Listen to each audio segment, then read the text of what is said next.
지난 2월에 다음 세대 예배 때 느헤미야 첫 번째 이야기를 통해서 불타 허물어진 채 오랜 시간 방치되어 있던 예루살렘 성벽이 다음 그림 볼게요.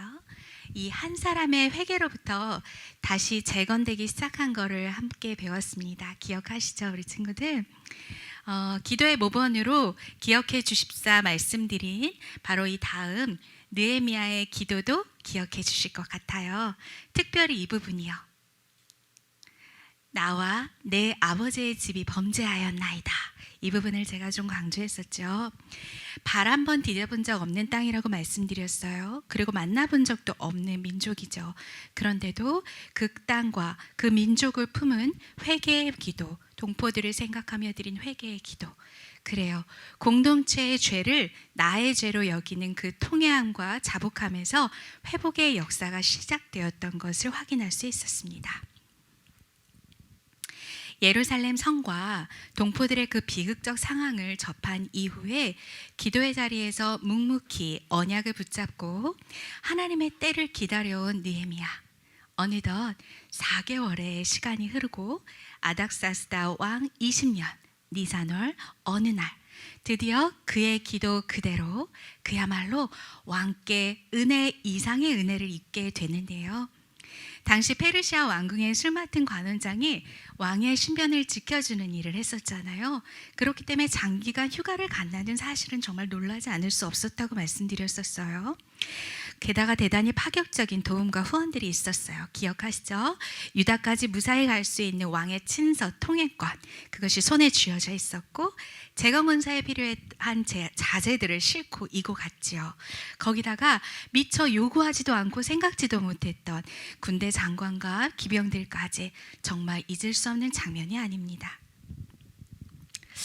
예루살렘에 도착한 후에 하나님 앞에서 3일간의 고요한 시간을 가진 느헤미야는요, 아주 신중히 조사를 마치고 드디어 백성들을 소집하게 됐었죠. 결의에 찬 느헤미야가 아닥사스다 왕의 도움과 후원을 자세히 알리면서 이 일은 하나님께서 기뻐하시는 일이고 주의 선한 손이 친히 돕고 계시다는 것이 백성들 가운데에도 전해졌어요. 정말 크게 용기를 냈었어요.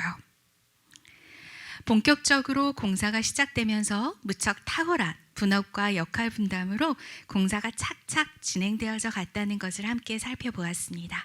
특별히 두드러진 점으로 자신의 집 앞을 중수할 수 있게 한 일, 그리고 예배와 관련된 양문을 먼저 건축한 일, 또한 여인들을 포함하여 모두가 참여한 일 등을 말씀드렸어요. 그러면서 이 그림을 통해서 자녀 세대가 함께 성벽 재건에 자연스럽게 참여할 수 있었다는 이야기를 드렸습니다. 게다가 지난주일 예배에서도 황 목사님께서 느헤미야 말씀을 전해주셨는데요. 목사님께서는 이렇게 표현을 해주셨죠. 일 잘하는 능숙한 사람만이 아니라 각자 자기 분량대로 참여하였다고요. 그리고 이를 통해서 하나의 성벽으로 이어져 갔다는 것도 말씀해 주셨어요. 자, 그럼 앞전에 이 내용들을 다 기억하시면서 오늘 다음 세대를 위한 예배 느헤미야 그 두 번째 이야기는 4장부터 본격적으로 들어가 보겠습니다. 이렇게 각자 맡은 부분들을 착실히 진행을 해나가는 가운데 성벽이 점점 그 형태를 갖추면서 연결되어져 가자 몸소리치며 싫어하고 분개하는 이들이 생겨나는데요. 그림 한번 볼까요? 네. 그 대표적인 사람들은요, 바로 사마리아 총독 산발랏, 암몬 사람 도비야, 아라비아 사람 게셈인데요. 한번 다음 지도를 보시면 이들이 왜 그토록 이렇게 몸둘 바를 몰라 하는지 조금 더 이해가 되실 것 같아요. 다음 그림 준비해 주세요. 저들은 있잖아요. 가운데 예루살렘 지역이에요. 지도 보시면 예루살렘 그 부근에 인접한 곳에서 영향력을 가졌던 사람들이에요. 자신들의 그 영향력, 때로는 정치적, 때로는 상업적 이익에 손해가 날 수 있는 그 상황 때문에 예루살렘이 다시 회복되어 부흥하고 세력이 얻는 것을 몹시 경계했던 자들입니다. 다음이요.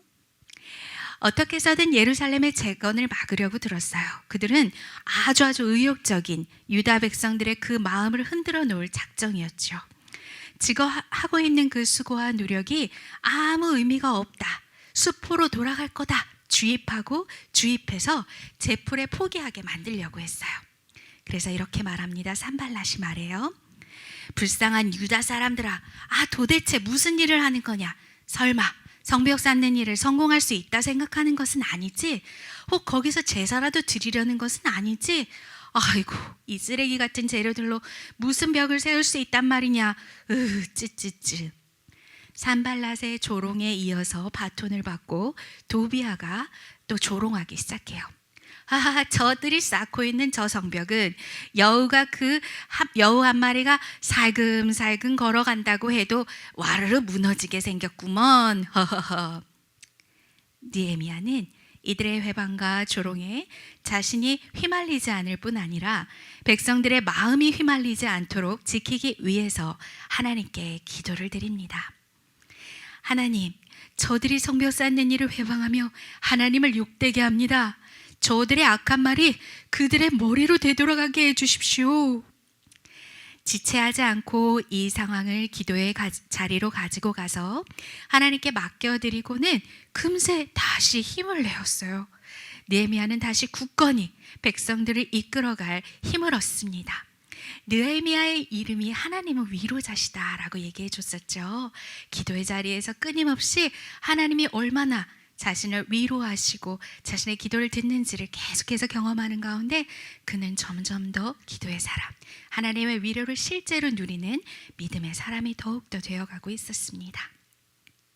성벽 재건의 의지를 꺾어 놓으려는 저들의 계획은 그랬기에 보란듯이 무산되었어요.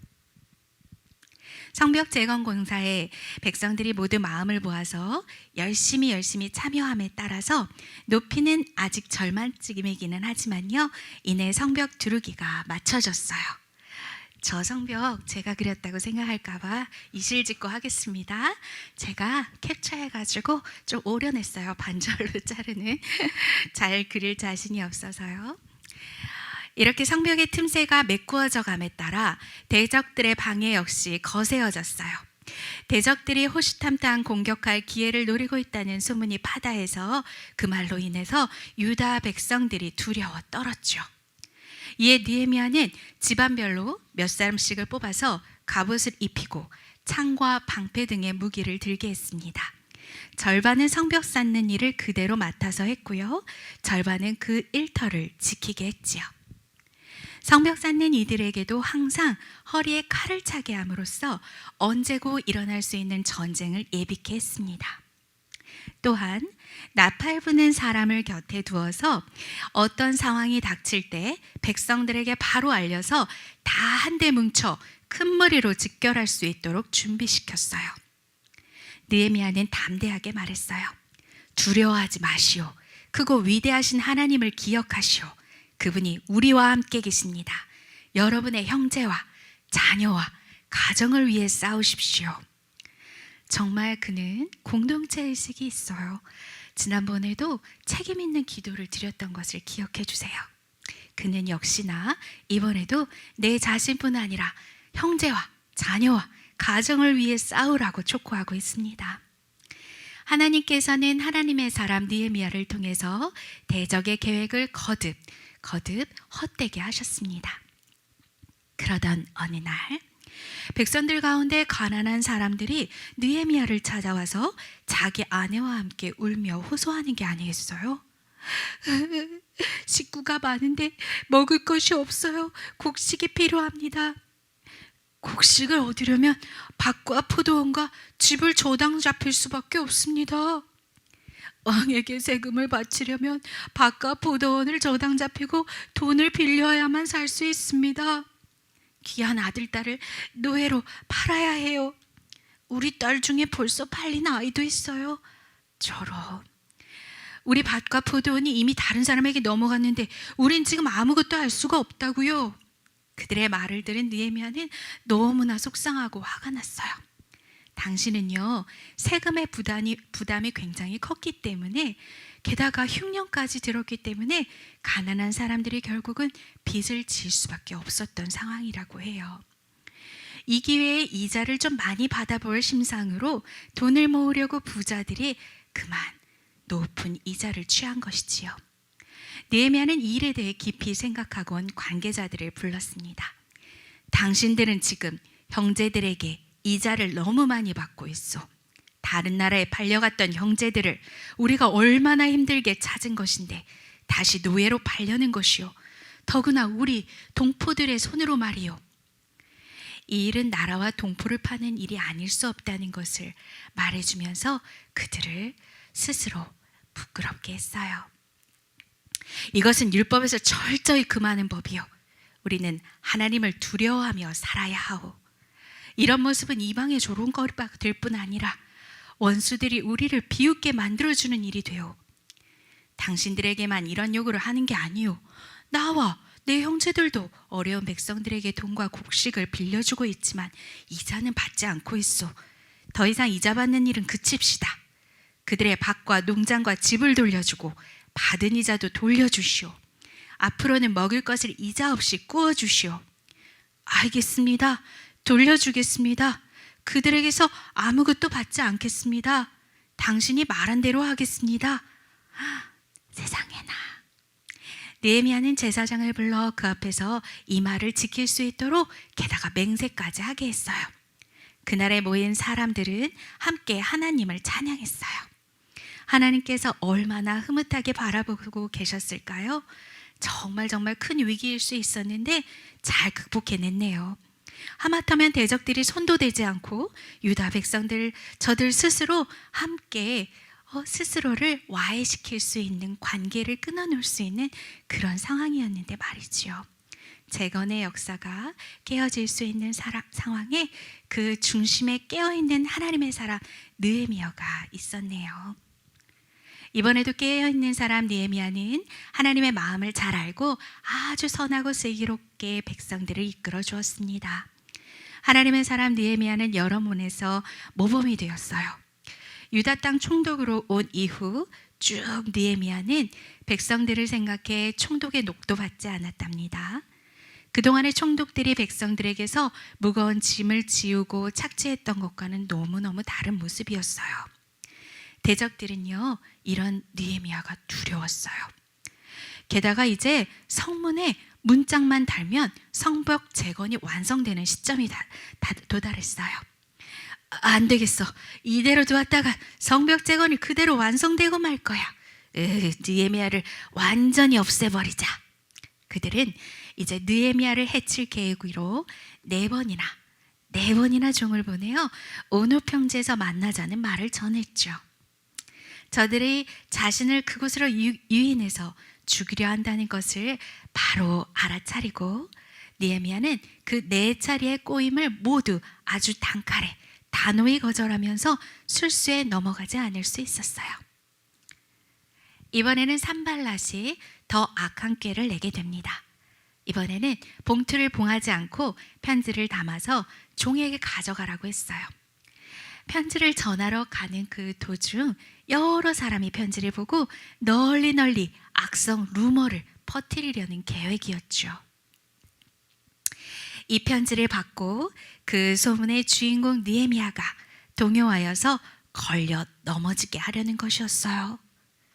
느헤미야 총독님, 산발랏 주인님께서 보내신 편지입니다. 느헤미야가 편지를 읽기 시작하는데요. 자, 한번 들어보세요. 아닥사스다 왕에게 반역할 계획을 세우고 있다는 소문이 온 나라에 퍼졌소. 당신이 성벽을 쌓는 것이 그 때문이라고 말이요.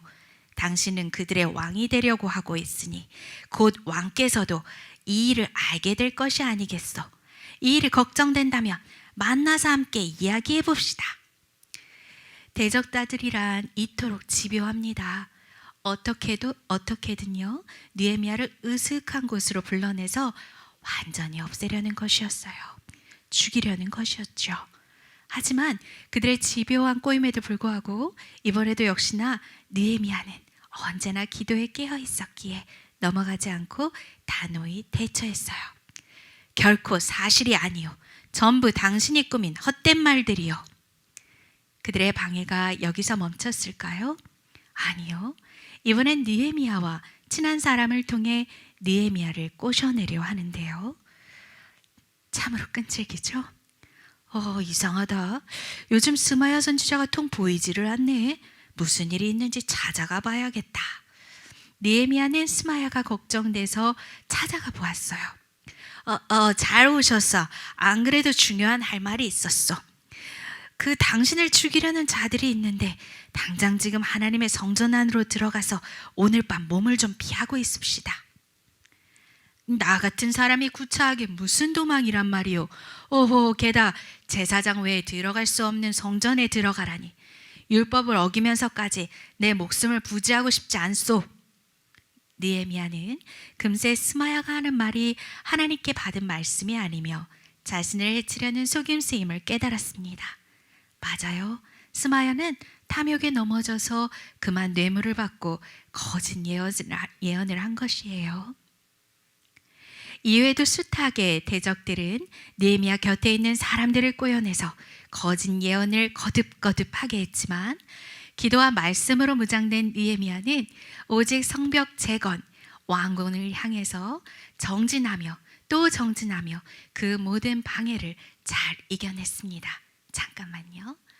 여러분들 생각할 때 이 정도 소문인데 뭐 그리 대단하게 어려운 일을 잘 극복한 건가 싶을 수도 있는데요. 잠깐 곰곰이 생각해 보세요. 우리 그냥 잘 모르는 사람이 나에 대해 한 비방도요. 금방 우리 흔들리잖아요.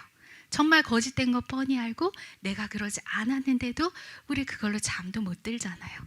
우리 친구들 더군다나 더 그렇지 않나요? 그 일보다도 몇 배, 몇십 배, 몇백 배 계속돼서 거듭되는 방해였고 조롱이었습니다. 그거를 꼭 생각해 주셨으면 좋겠어요. 그렇게 방해를 잘 이겨내는 사이 드디어 비로소 마침내 성벽 재건이 완성되었습니다. 엘르롤 25일 단 52일 만에 이뤄낸 놀라운 하나님의 역사입니다. 대적들과 주변 온 나라들이요 하나님께서 도우심과 살아계심을 느끼면서 두려워 떨었다고 하네요. 포로로 끌려갔던 이스라엘 백성들이 하나님께서 약속하신 날이 참에 1차, 2차, 3차에 걸쳐서 예루살렘으로 귀환한 역사를 계속해서 확인했습니다. 1차 포로 귀환에서는 스룹바벨을 지휘하에서 성전이 다시 지어진 것을 말씀드렸었고요. 그래서 스룹바벨이 지휘하에 지은 성전을 스룹바벨 성전이라고도 부르죠. 2차 포로 귀환에서는 에스라를 통해서 신앙 개혁 운동이 일어났었던 것을 함께 또 나누었어요. 그러나 그 신앙 개혁이라는 것이 일회성으로 끝나지 않고 계속해서 지켜지려면 그 신앙이 고결하게 지켜지기 위해서는 반드시 그 신앙을 또 그 신앙의 삶을 보호해 줄 벽, 울타리가 필요했습니다. 사실 그 필요를 에스라 때 이미 알았지만 오늘 느헤미야를 통해서 확인하신 성벽 재건의 방해들이 어디 느헤미야의 때만 있었던 것 아니겠죠. 하나님의 나라가 세워지는 것을 계속해서 방해하는 대적하는 세력에 의해서 오늘은 산발랏, 도비야, 게셈으로 대표되는 그 등장했던 그들 대신 에스라 때에는 르음과 심세의 모함으로 성벽 재건의 뜻이 꺾이고 말았어요. 에스라와 당시 귀한 공동체에도 성벽 필요성은 알았다 할지라도 그 끊임없는 그 다각도의 공격과 방해를 이기고 맞설 준비가 부족했던 게 아닐까 하는 생각이 들었습니다. 바로 이때 절묘한 것이 이스라엘 귀한 역사 속에 등장한 준비된 사람 느헤미야의 등장이에요. 당시 페르시아 왕궁에서 종사하면서 나라들과 왕의 흥망성쇠를 익히 보고 들었을 느헤미야에게 성벽의 필요성은 더더욱 정실했기 때문에 성벽이 허물어지고 방치되었다는 그 고국의 소식은요, 미래도 없는 것이고 소망도 없는 것이고 내일도 없는 정말 처참한 자체였어요. 그는 이것을 언약의 말씀을 잘 알고 있었기 때문에, 게다가 또 기도의 사람이었기 때문에 하나님께로 가지고 가지요. 이를 이루시는 분, 성취하시는 분이 하나님이라는 것을 굳게 믿었던 사람이기 때문이에요. 그 믿음으로, 그 기도의 자리에서 얻은 힘과 위로로 그렇게 성벽 재건 공사를 시작하게 되면서 느헤미야가 얼마나 철저히 준비된 사람인지를 여러 부분에서 여러모로 우리는 금세 확인할 수 있었습니다. 그러나 그렇다고 하여서 이 마음먹은 그 재건의 일이 순적히 되어지지 않는 것은 계속 말씀드린 대로 하나님 나라 부흥을 못 견뎌 하는 세력이 있기 때문입니다. 그가 기도의 사람이 아니었다면, 그가 기도를 통해서 마음의 근력이 강하게 하나님의 심장으로 완전히 굳건히 지켜지지 않았더라면, 또한 기도의 자리를 통해서 선악의 분별력이 생기지 않았더라면 그 역시 에스라 때와 동일하게 포기하고 말았을 거예요. 그러나 그는 때마다 방해가 거세질수록 지체하지 않고 곧바로 기도하는 모습을 말씀을 통해 우리는 계속해서 확인할 수 있습니다. 기도의 자리에서 하나님께 맡긴 이상 더 이상 근심치 않고 그는 툭 털어내고 다시 일터로 나갔습니다. 그리고 금세 평강을 얻었고, 대적들의 바람과는 달리 포기는커녕 그럴수록 더 정진 또 정진했습니다. 어쩌면 온갖 유혹과 방해가 거셌기 때문에 그는 더 기도할 수 있었던 것이 아닐까요? 그리고 그랬기 때문에 오히려 그의 소명과 사명을 끊임없이 다지고 확고히 할 수 있었던 것이 아닐까요? 그랬기 때문에 더 능력의 사람으로 갈고 닦아지고 연마되고 빚어지는 시간을 가진 게 아닐까 생각이 듭니다. 그는 정말이지 온갖 모든 지저분한 교란과 소문과 술수와 유혹과 비방을 전혀 틈을 주지 않는 단호함으로 거절하고 거부했습니다. 내부적인 어려움이 있을 때 우리라면 하나님도 너무 무심하시지, 이런 때에 기근이라니 하며 아이고 나 이쯤 되면 나 모르겠다, 이제 여기까지가 이제 끝이다, 주님도 우리를 버렸는데 뭐, 이런 생각을 할 수 있지 않을까요? 하지만 이 상황을 오히려 하나님의 뜻을 분별하고 실현하는 기회의 시간으로 바꾸어 놓았습니다. 기도의 사람은 하나님의 뜻을 더 깊이 헤아릴 수 있게 되고 그 모든 위기의 순간을 오히려 도약의 시간으로 바꾸어낼 수 있어요. 만약 방어 벽을 짓기만 한다면 무슨 소용이 있을까요? 그 울타리 안에서 살아갈 사람들이 하나님의 법으로 살아내지 못하면, 하나님의 법이 실현되지 않는 울타리 아니라면 그것은 악이 묵인되는 감옥이고 악이 강화되는 무용지물의 벽일 뿐이겠지요.